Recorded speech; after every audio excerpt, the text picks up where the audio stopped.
안녕하세요. 혹시 며느리님과의 관계에서 뭔가 좀 보이지 않는 벽 같은 거 느끼신 적 있으신가요?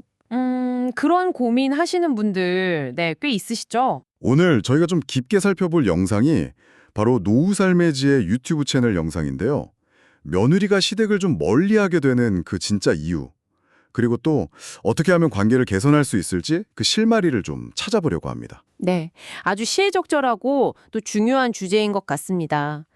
특히 이 세대 간의 인식 차이랄까? 또 소통 방식의 변화, 이런 것들이 고부관계에 미치는 영향이 크거든요. 맞아요. 오늘 이 영상을 통해서 왜 며느리들은 때로는 좀 침묵하게 되는지, 또 어떻게 하면 서로 존중하면서 건강한 관계를 만들어갈 수 있을지 좀 구체적인 사례 중심으로 이야기 나눠보면 좋겠습니다. 네, 좋습니다. 영상 초반에 나오는 상황부터가 좀 흥미롭더라고요. 그러니까 시어머니는 나름대로 잘해주신다고 생각하는데 정작 며느리는 점점 연락도 뜸해지고 만나는 것도 좀 피하는 것 같고 조용해진다는 거죠. 네, 그렇죠. 그게 참 어려운 지점인 것 같아요. 시어머니 딴에는 정말 잘해주고 싶고 챙겨주고 싶은 마음인데 그게 며느리 입장에서는 부담이 될 수도 있다는 거. 네, 그 자주 연락하고 챙겨주는 행동 자체가 오히려 며느리의 어떤 개인 시간을 침해하거나 불편함을 주는 결과로 이어진다는 분석이 있었어요. 이게 단순히 뭐 서운하다 이런 차원의 문제가 아니라는 거죠. 그렇습니다.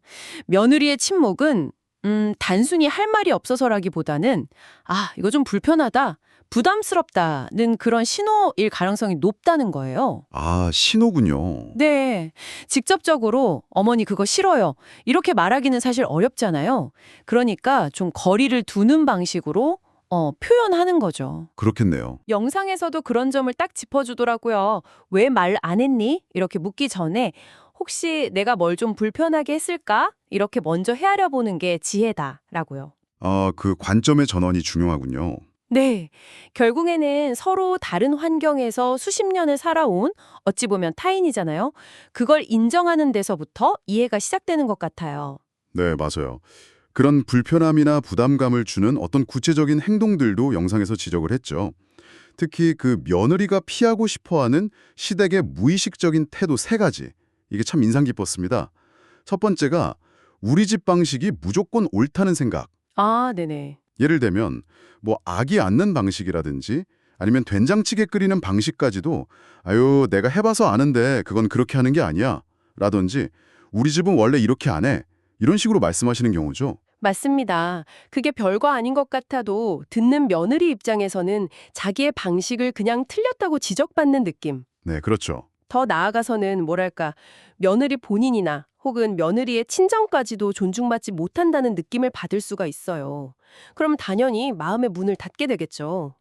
그렇겠네요. 그래서 영상에서는 어머님 댁은 그렇게 하시는구나.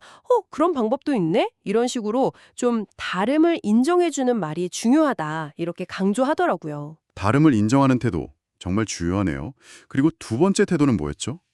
아, 예고 없는 방문이나 연락이었어요? 네, 그것도 참 시어머니 입장에서는 그냥 뭐 얼굴 보고 싶고 반찬이라도 갖다 주고 싶은 그런 애정 표현일 수 있는데 받는 며느리 입장에서는 갑작스럽잖아요. 그렇죠. 준비 안 된 상태에서 갑자기 오시면 당황스럽죠. 네. 그리고 세 번째는 며느리는 당연히 이걸 해야지 하는 그런 무언의 기대. 이것도 참 공감이 많이 됐습니다.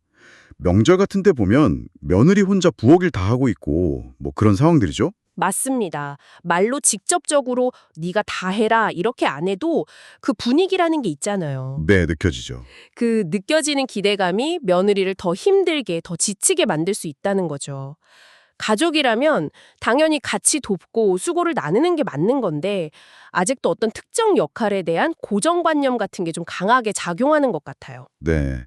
이런 당연시하는 태도가 관계에 보이지 않는 금을 가게 만드는 거군요. 그렇죠. 작은 상처들이 쌓이는 거죠. 결국 이런 행동들 밑바탕에는 시어머니의 어떤 기대가 깔려 있다는 분석이 또 이어지더라고요. 처음에는 순수하게 잘해주고 싶다는 마음이었는데 이게 어느새 내가 이만큼 해주니까 너도 이 정도는 좀 알아줘야지 또는 왜 내 마음을 몰라주지? 하는 그런 기대로 변질되어서 며느리에게 부담을 준다는 거죠. 정확하게 보셨습니다. 영상에서도 그 부분을 아주 잘 짚어주는데요. 어쩌면 며느리가 진짜 바라는 건 뭐 거창한 대접이나 이런 게 아니라 기대하지 않는 편안함일 수 있다는 거예요. 아, 기대하지 않는 편안함? 네, 며느리가 뭘 했을 때 아유 잘했다 칭찬하거나 혹은 이건 좀 부족하네 평가하기보다는 그냥 같이 있는 그 시간 자체를 좀 편안하게 만들어주는 것, 그게 중요하다는 거죠.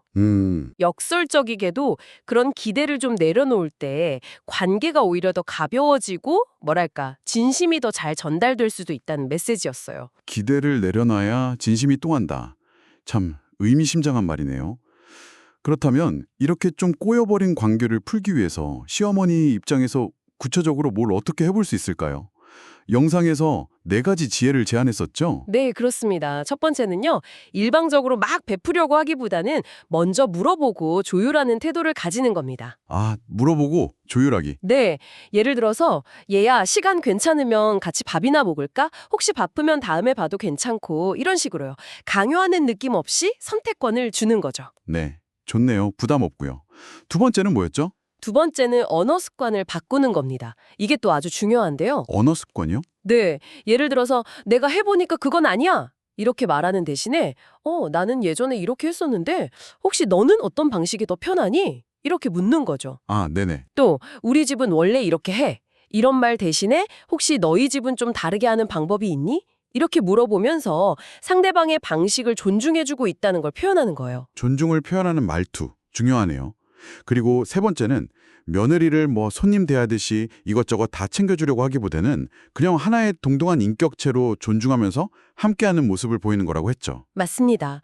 예를 들어서 과일을 깎아서 딱 대령하기보다는 그냥 같이 앉아서 편하게 이야기 나누는 거. 네네. 혹은 설거지거리가 있으면 아유 이건 내가 할게 이러는 게 아니라 얘야 이건 우리 같이 하자 하면서 자연스럽게 일을 나누는 모습.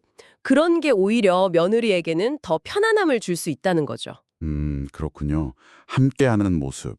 마지막 4번째는 좀 의외였어요. 적절한 거리두기였죠. 네, 맞아요. 이게 좀 역설적으로 들릴 수도 있는데 때로는 연락 횟수를 좀 줄인다든지 해서 적절한 거리를 유지하는 것이 오히려 배려가 될 수 있다는 거예요. 거리가 배려가 된다. 네, 며느리에게 좀 숨 쉴 공간을 주는 거죠. 그렇게 거리를 좀 두었더니 오히려 며느리가 마음을 열고 먼저 다가오더라는 실제 사례도 영상에서 소개되더라고요. 아, 정말요? 네, 그러니까 이 거리가 무관심이나 서운함의 표현이 아니라 서로의 영역을 존중한다는 어떤 신뢰의 표현이 될 수 있다는 겁니다. 와, 생각의 전환이네요, 정말. 결국 이 모든 것들이 단기적인 처방이라기보다는 길게 이어질 관계를 위한 어떤 노년의 품격, 또 태도에 관한 이야기로 귀결되는 것 같습니다. 나이가 들수록 조언이나 평가보다는 정말 중요한 게 내가 어떤 태도로 상대를 대하는가 하는 점인 것 같아요. 전적으로 동감합니다. 결국은 며느리의 입장에서 한 번 더 헤아려 보고 또 며느리라는 한 사람의 존재 자체 그리고 그 사람이 애쓰는 부분에 대해서 진심으로 고마움을 표현하는 것. 그게 관계 회복의 가장 핵심적인 열쇠가 아닐까 싶어요. 네. 영상 마지막에 나온 시어머니 사례가 참 감동적이었는데요. 얘야, 내가 항상 애써줘서 정말 고맙다. 내가 좀 서툴렀던 부분도 있었을 텐데 그래도 이렇게 내 곁에 있어줘서 참 고맙다.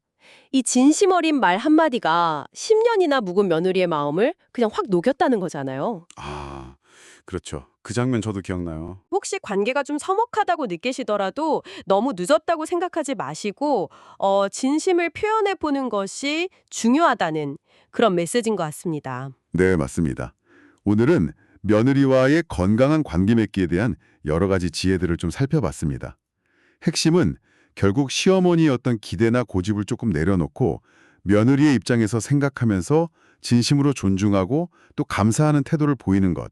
이 작은 변화가 관계에 정말 큰 울림을 줄 수 있다는 점을 기억하시면 좋겠습니다. 네, 오늘 나눈 이야기들이 듣고 계신 여러분들의 관계에도 좀 긍정적인 변화를 가져오는 그런 첫걸음이 되기를 진심으로 바랍니다. 여러분의 의견은 어떠신가요?